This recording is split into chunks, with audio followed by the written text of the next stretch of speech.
자, 따라합시다. 자원하는 심령. 자원하는 심령. 우리가 너무나도 잘 아는 그 이랜드의 창업자, 우리 박성수 그 회장님, 서울 공대를 이렇게 다니고, 그래서 아주 뛰어난 이러한 분이셨지만 그 근육 무력증이라고 하는 이 희귀병을 알아요. 그래서 그 취업을 해야 할 나이에 취업할 기회를 잃습니다. 그러나 다행인 것은 그때 이분이 하나님을 만납니다. 그래서 그가 개신교도가 이렇게 되는데요, 서울 성덕교회 대학부에서 옥하는 목사님 그 제자 교육을 그가 받으며 든든히 섰습니다. 지금은 그 기업이 200대, 우리나라 그 200대 기업 안에 들어가 있죠. 언더우드, 브렌타노, 헌트, 계열 회사도 이렇게 쭉 있죠. 그런데 이 회사의 시작이 정말 귀합니다. 이 박 회장님에게는 어린 여동생 하나밖에 없었는데 이 부모님이 이 불신자와 결혼을 시키려고 하는 거예요. 이 박 회장이 결사적으로 반대를 하지만 그 결혼이 억지로 강행이 됩니다. 그가 이제 그 결혼식장에 가지도 않았죠. 그것 때문에 부모님이 그 화가 나서 괘씸죄로 돈 500만 원, 1979년도에 500만 원을 주고 내쫓아 버립니다. 그가 그 이대 앞, 그 신촌 놀터리 앞에서 2평짜리 가게를 얻어서 그 잉글랜드라는 그 상호로 이제 옷 장사를 시작을 합니다. 개업 예배를 드릴 때 그가 철저히 하나님 중심으로 사업하겠습니다. 철저히 하나님의 말씀에 순종하겠습니다. 이렇게 서약하며 그가 하나님 앞에 이렇게 기도합니다. 하나님, 저는 하나님만 의지합니다. 하나님, 저를 도와주셔서 이 사업에 복 내려주세요. 하나님께서 이익을 주시는 것 선교에 사용하겠습니다. 500만 원으로 시작된 이 사업이 10년 후에는 1000억이 되게 하여 주옵소서. 입을 굉장히 크게 벌렸죠. 500만 원이 몇 억 되게 해달라고요? 1000억이 되게 해달라고. 정말 철저히 하나님 중심으로 이분이 사업을 시작을 합니다. 11조를 하지 않는 대리점, 당신은 나와 함께 동행할 수 없습니다. 끊어버렸습니다. 주일 성수하지 않는 가게, 물건 공급을 중단해버렸습니다. 그렇게 하나님 중심으로 하려고 하는 사업, 하나님께서 복을 주셨어요. 하나님께서 그에게 그 개업 예배 때의 기도를 응답하여 주셔서 아까 말씀드린 것처럼 정확히 10년 후에 89년도에는 1000억, 1년 후에는 90년에는 3800억, 91년에는 7000억, 아까 말씀드린 것처럼 200대 기업 안에 들어가게 됐죠. 하나님은 하나님께 붙어 있으려고 하는 자, 그래서 하나님의 말씀이라는 어떻게 해서든지 이루어 드리려고 순종하는 자 붙들어 주셨고 공급해 주신 줄 믿습니다. 11장 12장은 예루살렘 성 안에 거주한 거주자들의 이름이 나와요. 이 성경을 그 새벽에 읽으려고 하면은 잠도 덜 깬 분들이 이걸 읽어 내려가면 마치 방언 같습니다. 뭔 말인지 알아들을 수 없을 정도로 참 사람 이름 계속 읽어대는 게 쉽지 않습니다. 자, 우리가 너무나도 잘 알고 있는 것처럼 예루살렘 성이 완성이 됐습니다. 근데 문제가 또 발생합니다. 산 넘어 또 산이에요. 이번에 무슨 문제냐 하면 성은 완성됐지만 예루살렘 성 안에 들어와서 살려고 하는 자들이 거의 없는 거예요. 그래서 문제가 되죠. 그래서 인구조사를 통해서 그 예루살렘 성 안에 인구를 재정착시켜야 되는 문제가 떠오른 거예요.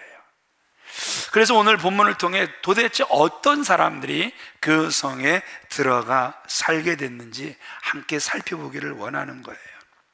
오늘날도 보세요. 참으로 많은 사람들이 영광을 누리고 그 영광을 드러내는 것에는 막 뛰어들려고 해요.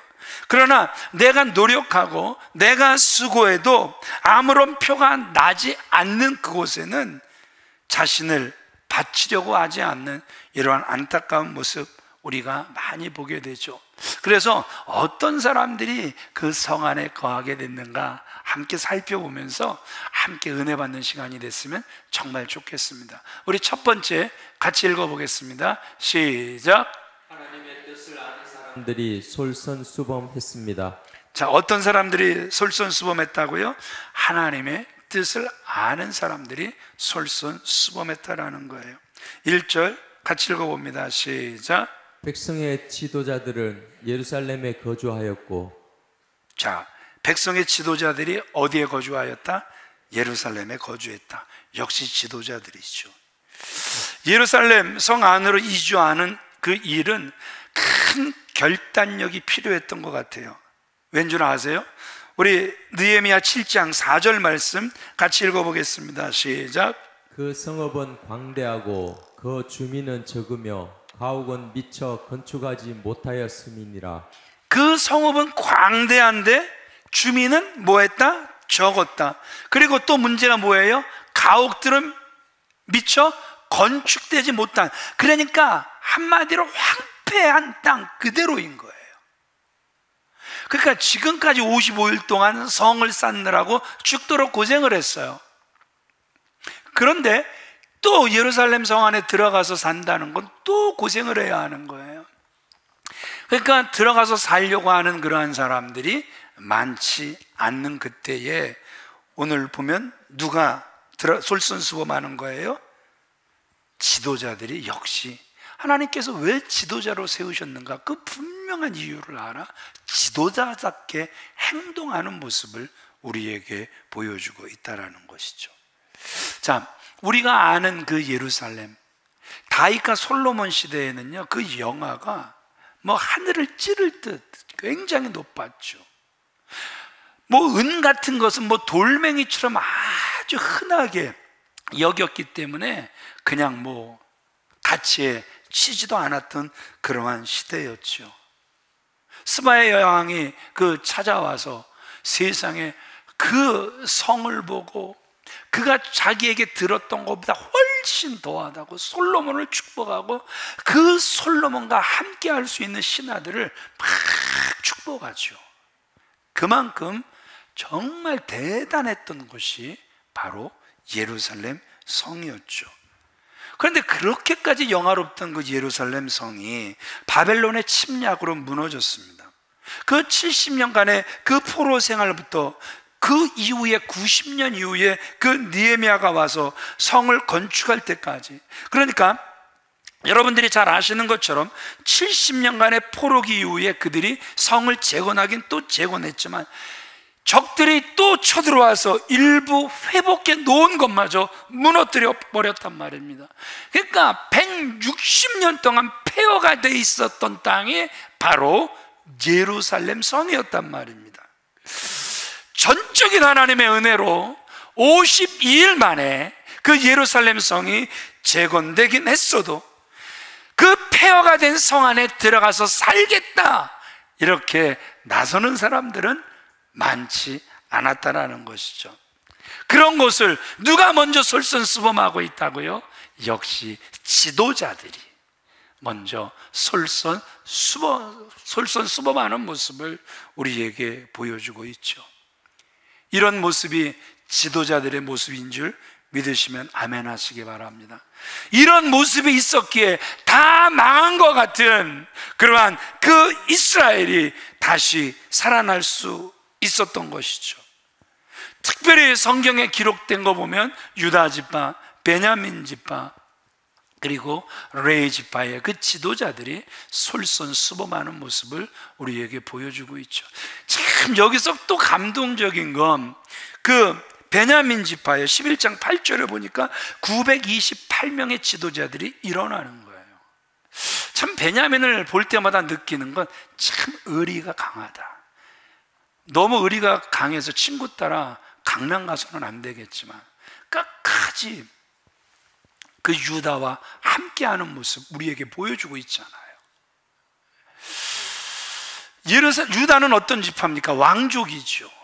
레위는 어떤 사람들입니까? 종교 지도자들을 배출하는 지파였단 말입니다.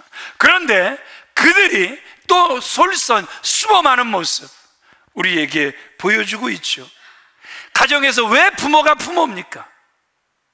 솔선수범하는 거잖아요. 힘들고 어려워도 괴로워도 때로는 짜증이 나도 하고 싶지 않아도 내가 누가 되었기 때문에 부모가 되었기 때문에 항상 솔선수범하는 거잖아요.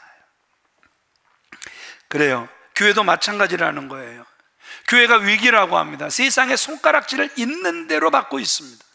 불교보다 훨씬 못하다고, 이제 천주교보다 훨씬 못하다고. 예, 어떻게 이렇게까지 무너지고 무너졌는지 모를 정도로 지금 기독교는 바닥을 기고 있습니다.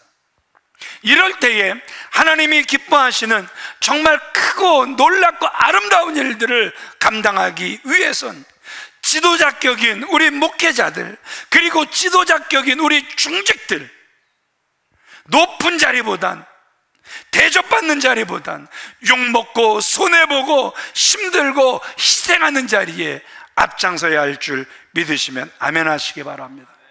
이런 마음 갖지 않고 지도자들이 되어버리면, 중직들이 되어버리면, 목사들이 되어버리면 그래서 교회가 무너지는 것 아닙니까? 왜 우리 안 알아줘? 내가 누군데? 그러려고 목사가 되고 그러려고 중직이 됐다면 여러분 지금이라도 내려놓는 게 훨씬 좋습니다. 왜냐하면 주님은 그러라고 중직으로, 그러라고 목회자로 세우신 것이 아니기 때문에 그렇다라는 것이죠. 사회에서나 교회에서나 지도자는 앞장서야 하고, 앞장서서 희생해야 하고, 부담스러운 그 모든 일들도 힘껏 감당하려고 자신을 기꺼이 주님께 드려야 하는 것이죠. 나는 앞장서지 않으려고 하면서 네가 앞장서, 이건 죄송하지만 지도자의 자격은 1도 없는 것이죠. 우리나라는 부끄러운 과거가 있죠. 6.25 전쟁 시, 그러니까 정확하게 6월 27일 8시, 이제 그 이승만 대통령의 육성방송에 나오죠. 여러분, 지금 우리는 의정부 전투에서 이겼고 나라는 평안합니다. 정부를 믿어 주십시오. 그런데 이미 대통령과 그 정부의 지도자들은 피난 가버렸단 말입니다. 한강을 건너가고 이제 그 북한의 그 진격을 막으려고 다리는 폭파해버렸단 말입니다. 이 일로 인해서 얼마나 많은 국민들이 희생을 당했는지, 이 일로 인해서 얼마나 많은 전투력을 상실해야 했는지 우리는 너무나도 잘 알고 있죠. 세월호 사건, 방 안에 머무세요, 방 안에 머무세요, 곧 도와드릴 겁니다, 곧 도우러 올 겁니다. 그리고 선장과 선원들은 도망가 버렸죠. 이런 사람들이 리더가 된다는 거, 죄송하지만 얼마나 창피하고, 이런 자들이 리더가 됐기 때문에 얼마나 백성들이, 얼마나 많은 학생들이 힘들어했고 그 물속에 수장되는 이런 안타까운 모습들 우리는 지금도 기억하고 있다는 것이죠. 지도자들이 위험을 감수할 각오가 없이는 죄송하지만 나라가 위기를 극복할 수 없고 교회가 다시 하나님의 영광, 죄송하지만 회복할 수 없다라는 것이죠. 지도자는 솔선수범해야 하는 것입니다. 특별히 힘든 길일 때 더욱더 솔선수범하는 분들이 리더인 줄 믿으시면 아멘 하시기 바랍니다. 두 번째, 어떤 사람들이 예루살렘에 거하게 됐는가? 같이 읽어보겠습니다. 시작. 하나님의 뜻을 아는 사람이 순종했습니다. 1절 같이 했습니다. 시작. 제비 뽑아 10분의 1은 거룩한 성 예루살렘에서 거주하게 하고 그 10분의 9는 다른 성읍에 거주하게 하였으며, 이 성읍 거주자들을 위해 무엇을 뽑는 거예요? 제비를 뽑고 있죠. 이 제비 뽑기는 우리가 구약 시대에 아주 종종 사용했다라는 거 잘 알고 계시죠? 첫 번째, 어떨 때 이 제비 뽑기를 냈죠? 가나안 땅을 이제 정복하고 분배할 때 이 제비 뽑기를 하는 모습을 우리에게 보여주고, 그 다음에 아이성과의 전투에서 대패했을 때 도대체 누구의 죄로 인하여 우리가 이렇게 전쟁에서 크게 패했습니까? 그래서 그 범인을 색출할 때 세상에 제비뽑기를 하는데, 이 간사한 인간이 제대로 뽑혔어요? 제대로 뽑혔어요? 정말 제대로 뽑혀버렸죠. 또 사울을 왕으로 세우시려고 하는 하나님의 뜻이 있지만, 사울은 나는 작은 자라고 계속 숨어들 때 하나님께서 그에게 확신을 주시기 위하여 세상에 지파대로 제비를 뽑을 때 베냐민, 또 베냐민에서도 이렇게 또 여러 부족들 리더들 나와서 뽑을 때 또 베냐민, 즉 그 사울의 그 가문이 이렇게 또 뽑히게 되고, 거기서도 정확하게 누가 뽑히는 거예요? 사울이 뽑히게 되는 이러한 모습, 우리는 생생하게 기억을 하고 계시죠. 또 직분을 행하는 그 순서를 정할 때도 제비를 뽑았고, 또 신약에 와서는 그 죽은 유다의 자리를 대신해서 그 한 사도를 뽑을 때 역시 제비 뽑기로 마띠아를 뽑는 이러한 모습을 우리는 기억을 하고 계시죠. 사람들은 이 제비 뽑기를 운으로 생각을 합니다. 야, 오늘 재수 더럽게 좋아. 내가 진짜 오늘 있잖아, 뭐든지 다 잘 될 것 같아. 야, 오늘 나 있잖아, 차 한 대 뽑았다. 야, 오늘 나 이렇게 복권 샀는데 나 2등 됐다. 그래서 이 뭔가 뽑기에서 잘 되면 재수가 더럽게 좋은 걸로 이렇게 이야기들을 합니다. 그러나 여러분, 우리가 꼭 기억해야 될 게 뭐냐 하면, 이 구약 시대나 신약 시대는 이스라엘 백성들에게는 하나님의 방법을 아는 가장 중요한 수단 중에 하나가 바로 제비뽑기였다라는 것이죠. 그래서 그 다윗마저도 우림과 둠빔, 세상에 그 아내들이, 자식들이 그 재산들을 싹 다 빼앗겼는데도 우림과 둠빔 그 가져오라 그래갖고 거기서 또 뽑아갖고 하나님이 가라 하면 가겠다, 가지 말라고 하면 가지 않겠다. 하나님의 뜻을 아는 아주 중요한 수단으로 다윗도 여겼다라는 사실을 우리는 너무나도 잘 알고 계시죠. 그래요. 우리 잠언 16장 33절 말씀 같이 읽어보겠습니다. 시작. 사람이 제비는 뽑으나 이를 작정하기는 여호와께 있느니라. 제비는 사람이 뽑는데 그 일을 작정하시는 분은 누구라는 거예요? 이스라엘 백성들은 이걸 믿었단 말입니다. 우리가 제비는 뽑아요. 그러나 그 일을 진행하시는 분은 하나님이시다. 서울에 지금은 은퇴하신 목사님 부부가 그 아들, 딸 둘이 다 미국으로 공부하러 간다는 거예요.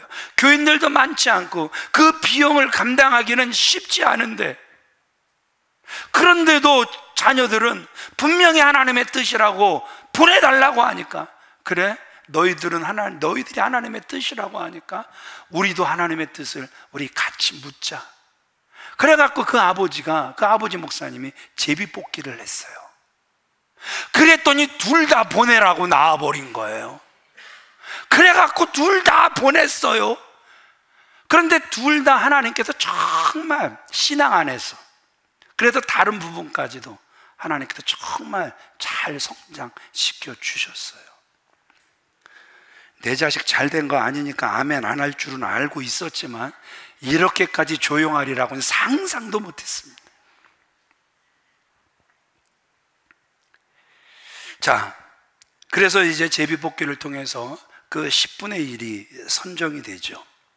그런데 여기서 저와 여러분들이 눈여겨보셔야 될 점은 이런 거예요. 제비뽑기로 결정된 백성들의 자세예요. 재수 더럽게 없네. 왜 하필이면 우리야? 왜 우리만이야? 이렇게 이야기하는 사람이 한 사람도 없습니다. 반발하거나 불평하지 않고 그냥 조용히 예루살렘 성 안으로 이주합니다. 왜요? 어찌됐든 누구의 뜻이라고 믿는 거예요? 하나님의 뜻이라고 믿는 거예요. 하나님의 주권을 신뢰하는 믿음 속에서 순종하는 모습, 정말 아름다운 모습이죠. 다 아는 예화지만 하나 들려드릴게요. 중세 유럽에 수도원에 그 제자가 되기 위하여 들어갈 때 테스트가 있었죠. 그 첫 번째가 배추 심기였어요. 아시죠? 이 수도 원장이 제자가 되길 원하는 청년 두 사람을 이렇게 부르더니 이제 저 밭에 가서 배추 뿌리가 하늘을 향하도록 심으십시오, 이렇게 오도를 내립니다.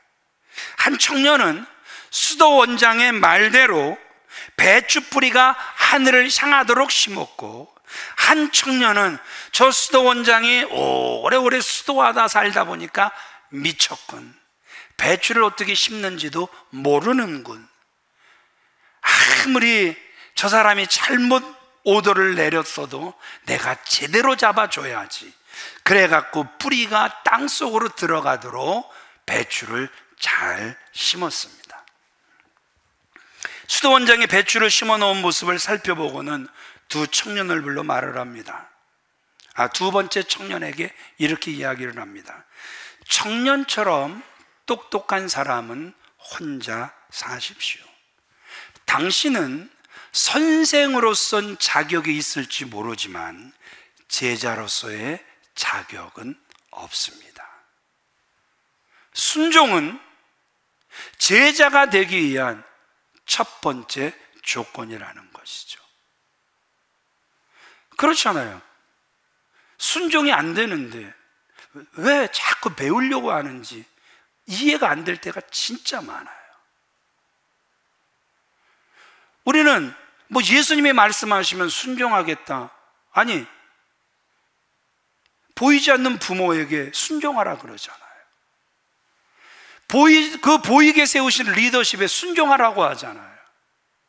그게 여러분 신뢰가 안 되면 여러분 그건 여러분 다시 한번 심각하게 마음속에 생각하셔야 돼요.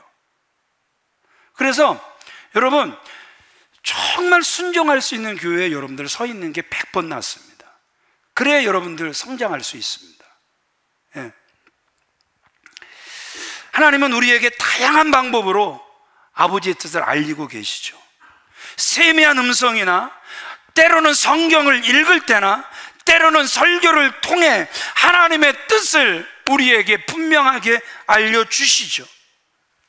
먼저 우리는 하나님의 뜻을 알기 위해 힘써야 하겠지만 그 믿음을 인정받는 것은 하나님의 뜻대로 행하는 것, 순종하는 것이기에 우리가 순종하는 것, 그래서 행하는 것에 우리는 온 힘을 기울여야 할 줄 믿으시면 아멘 하시기 바랍니다. 우리 이 부분을 같이 읽겠습니다. 시작. 교회 안에서 어떤 결정이 되었을 때 그것을 받아들이는 성도들의 자세가 중요합니다. 제비뽑기는 안 했어도 내가 기대했던 것과 다른 결정이라 할지라도 일단은 하나님의 뜻으로 받아들이고 수긍하고 순종하려는 사람들이 귀합니다. 그것은 믿음과 직결된 반응입니다. 여러분들이 세례를 받을 때나 입교할 때나 그래서 권찰이나 집사나 그리고 이제 중직이 될 때 우리가 서약하는 게 교회 행정을 따르겠습니다. 여러분들은 다 서약하셨어요. 문제는 지난주 네덜란드 국왕과 그 총리가 그냥 이거는 형식이에요, 약속을 약속으로 생각하지 않는 사람들이 많다면 할 말은 하나도 없습니다. 그러나 우리가 하나님 앞에 섰고, 그래서 하나님의 교회가 질서가 있다고 우리는 믿고, 그래서 교회는 그 질서가 세워져야 한다고 믿는다면 우리는 하나님의 말씀에 순종하는 그 자세가 교회의 질서 안에서도 순종하는 분들이 되어지셔야 할 줄 믿습니다. 아멘이십니까? 예, 이거는 여러분 이미 약속한 거예요. 지금 불리하다고 노면하는 거, 예, 사실 전혀 성장에 도움이 안 되거든요. 그래서 우리는 한번 주 앞에서 약속한 것들, 힘들고 어렵고, 보세요. 그들 얼마나 세상적으로 재수 없습니까? 남들은 안 가려고 하는 길, 그놈의 제비뽑기가 뭔지 왜 그들이 뽑혀서 그들은 그 길을 가야만 했단 말입니다. 그럼에도 불구하고 하나님의 뜻으로 받아들일 수 있는 그 아름다운 마음, 하나님께서 귀하게 쓰시는 줄 믿습니다. 사실 우리의 머리는 하나님의 뜻을 아는 것으로 자꾸 비대해지고 있어요.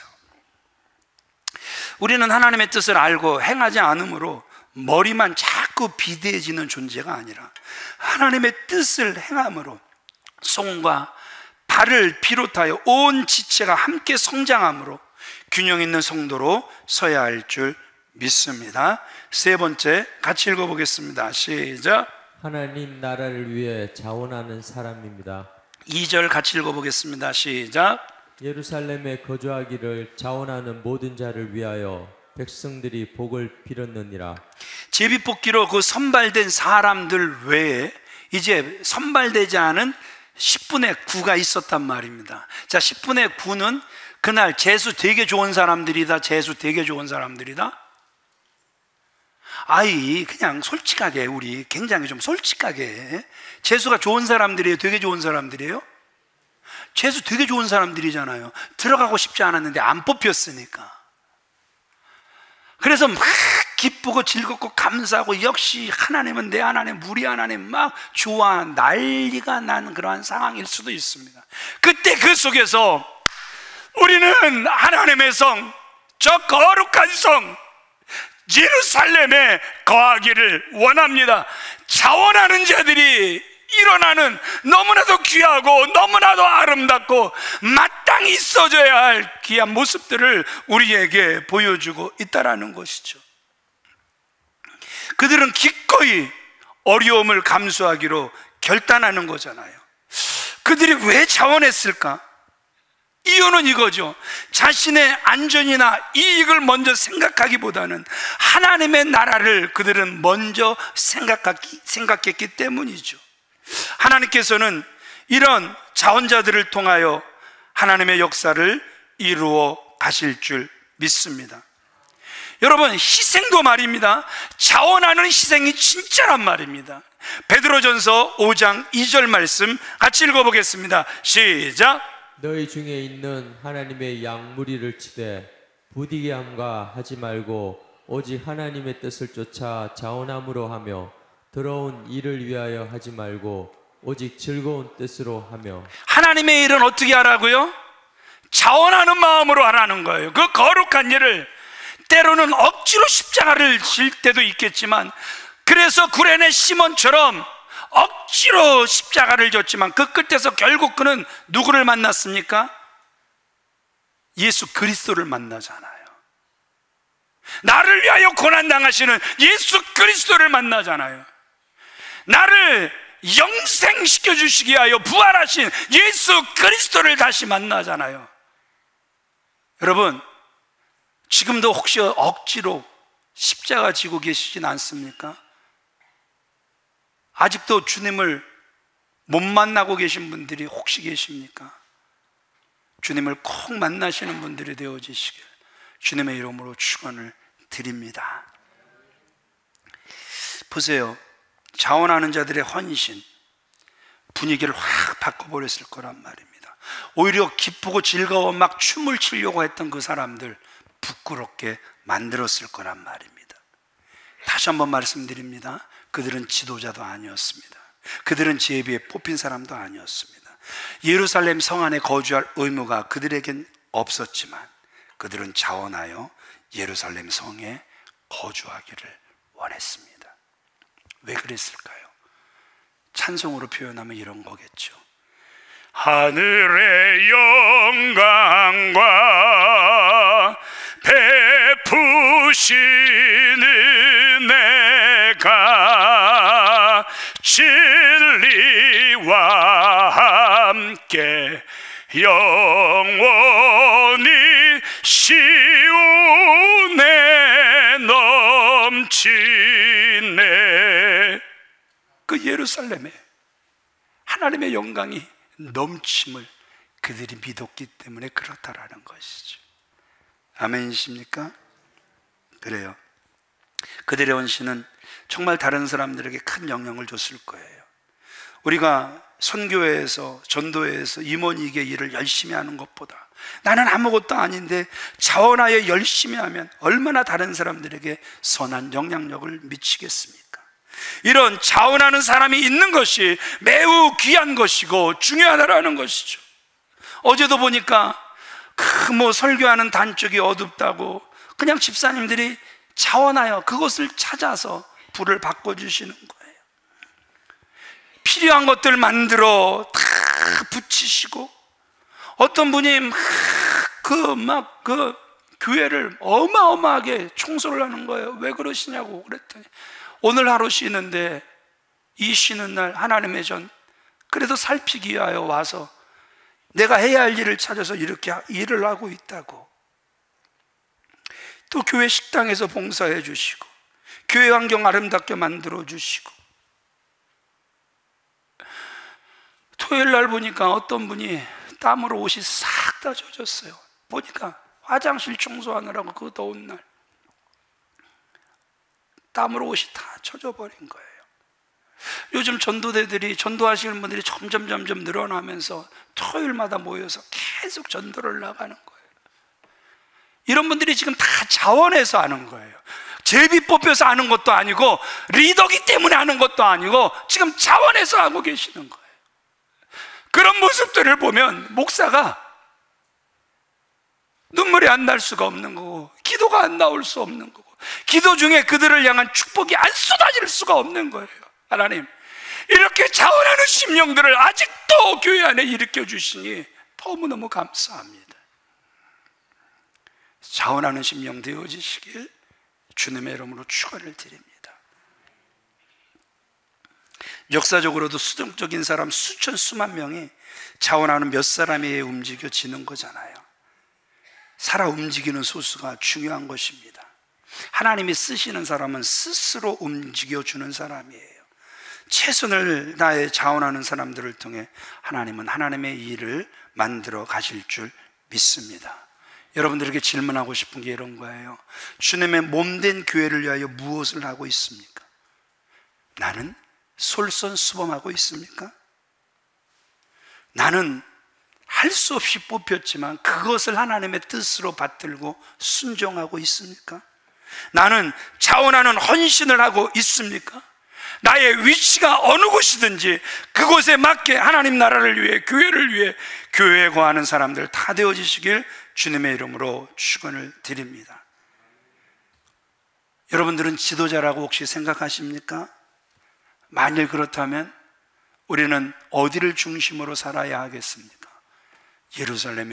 예루살렘을 중심으로 살아야 한다는 것이죠. 남들은 편안히 쉴 때 깨어서 그 성을 지키는 자로 살아가야 한다는 것이죠. 그것이 바로 눈앞의 영광을 위한 자가 아니라 영원히 누릴 참 영광이 될 줄 믿습니다. 우리 시편 122편 6절 7절 같이 읽겠습니다. 시작.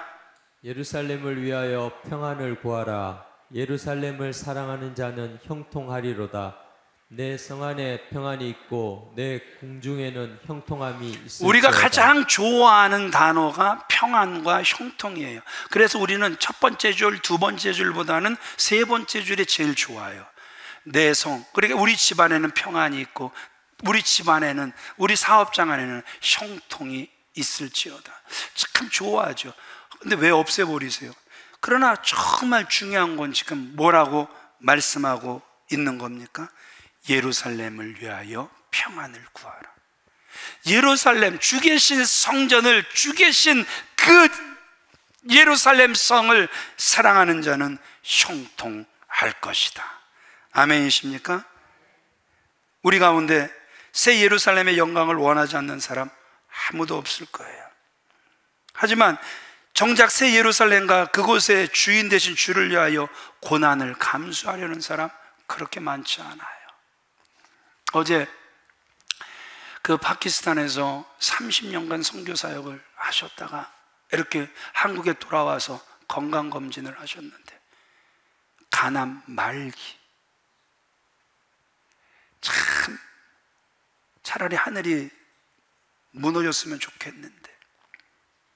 그런데 이제 그분이 자신의 때를 아는 거예요. 자기 지인들, 자기를 파송한 교회, 그 목회자, 성도, 지인들, 그 샘물 호스피스 그 병동에 거하고 계시거든요. 다 모아놓고 이제 임종 예배를 드리는 거예요.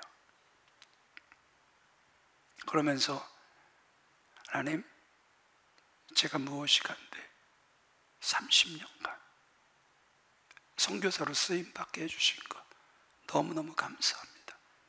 하나님, 지금 이곳에 모인 사람들이 저의 죽음을 슬퍼하지 않게 하시고 저의 생명 연장을 위하여 기도하지 않게 하시고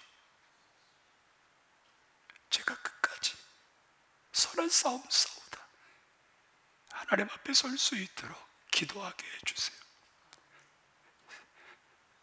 그 글을 읽으면서 얼마나 눈물이 나오든지 아버지의 나라가 얼마나 그분에게 분명했으면, 새 예루살렘을 얼마나 사모했으면, 그 주님 안에서 빨리 안식하길 원하는 그 선교사님, 여러분, 새 예루살렘의 영광을 원하지 않는 사람은 죄송하지만 한 사람도 없을 거예요. 그러나 새 예루살렘과 주를 위한 고난을 감수하지 않고는 새 예루살렘의 영광 또한 주어지지 않는 거예요. 마태복음 16장 24절, 십자가 죽음 없이는 부활도 있을 수 없는 것처럼 새 예루살렘 그리고 주를 위한 고난을 받지 않고는 그 어떤 영광 우리에게 주어지지 않죠. 베드로전서 5장 10절 말씀 같이 읽어보겠습니다. 시작.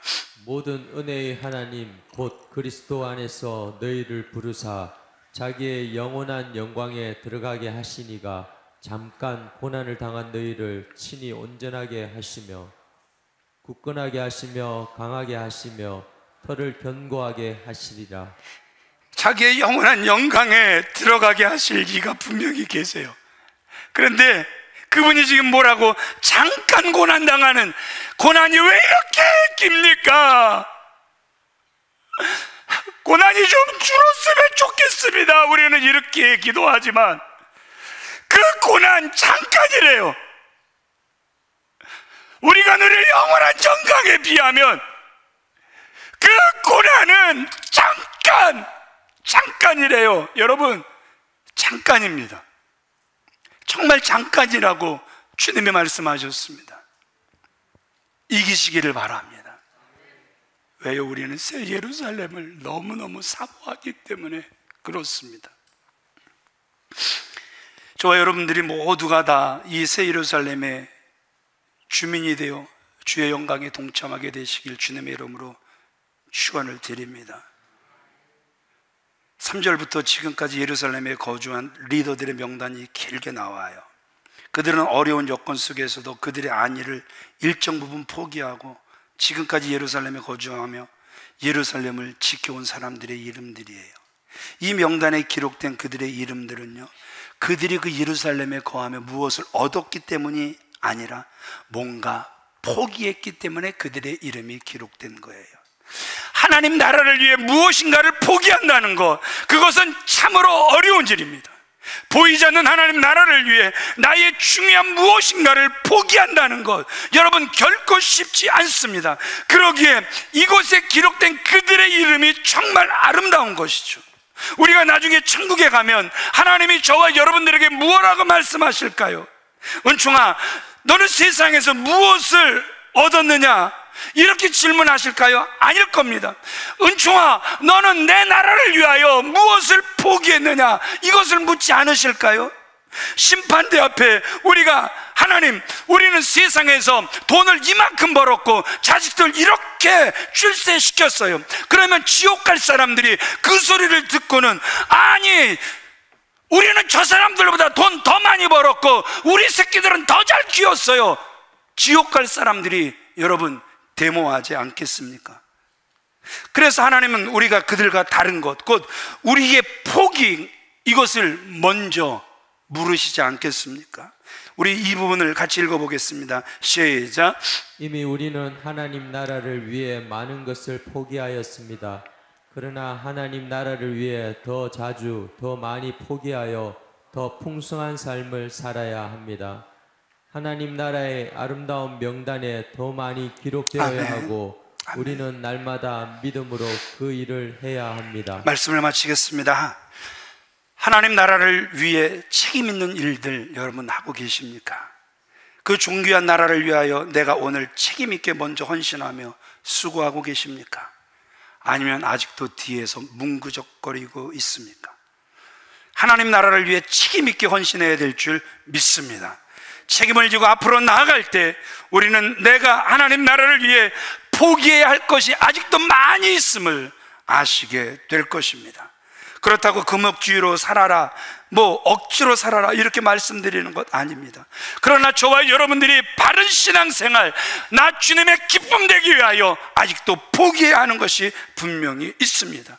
하나님 나라를 위해 내가 나의 이익을 포기하고 나를 드려야 하는 하나님 나라의 일이 있다라는 것이죠. 우리는 그것을 발견해야 하는 것입니다. 나의 믿음의 위치에서 내가 감당해야 하는 포기의 모습을 갖추어야 하는 것입니다. 그것은 절대 부담이 아니라 거룩한 책임이요 하나님 나라의 거룩한 리더의 길입니다. 하나님 나라에서 참으로 고귀한 길입니다. 오늘 이렇게 하나님 나라를 위하는 저와 여러분들 다 되어지시길 주님의 이름으로 축원을 드립니다.